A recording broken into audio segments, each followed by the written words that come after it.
اور پنجاب جو ہیں وہ صوبے میں مفاہمت کے لیے کیا کردار ادا کر سکتے ہیں. اسی طرح اگر بات چیت کی جائے صوبے کے عوام کی، صوبے کے حالات کی، تو ہم نے دیکھا ہے کہ اس دفعہ پنجاب کا کسان جو ہے وہ رول گیا، اور گورنر صاحب کا تعلق جو ہے خود دیہی علاقے سے ہے. اور جیسے بتایا کہ جب اطلاع ملی گورنرشپ کی تو تھریشر پہ موجود تھے، اپنے گندم کی کٹائی کروا رہے تھے.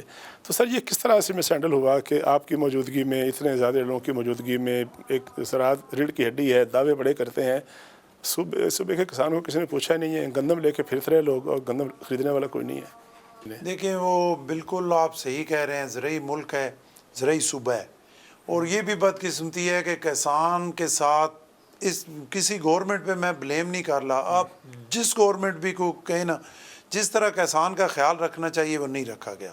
اور اسی وجہ سے ایک زرعی صوبہ ہونے کے باوجود، زرعی ملک ہونے کے باوجود، اس ملک کی بدقسمتی ہے کہ ہمیں جو زرعی اجناس ہیں وہ بجائے ہم ایکسپورٹ کریں ہمیں امپورٹ کرنا پڑتی ہے. اس کی وجہ صرف یہ ہے کہ کسان کو وہ والی چیز نہیں ملی جو ملنی چاہیے تھی. اس دفعہ بھی ایسے ہی ہوا.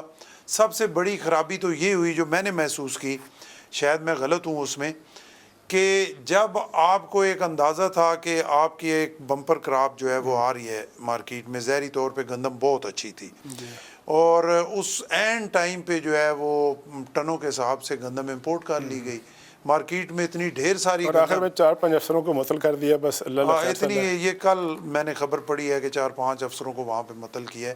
اتنی ڈھیر ساری گندم آ گئی مارکیٹ میں، اور پھر جو کسان سے خریداری گورنمنٹ لیول پہ ہونی چاہیے تھے وہ نہیں ہو سکی، بہت کم تعداد میں ہوئی، جس کی وجہ سے کسان بیچارے کا بہت نقصان، بہت ظلم ہوا ہے. اس میں کوئی دوسری رائے نہیں ہے. لوگ سر کہتے ہیں جی کہ چونکہ مسلم لیگ نون کی حکومت جب آتی ہے، کاروباری لوگ ہیں، بابو لوگ ہیں، شہری لوگ ہیں، وہ کسان کا خیال نہیں کرتے.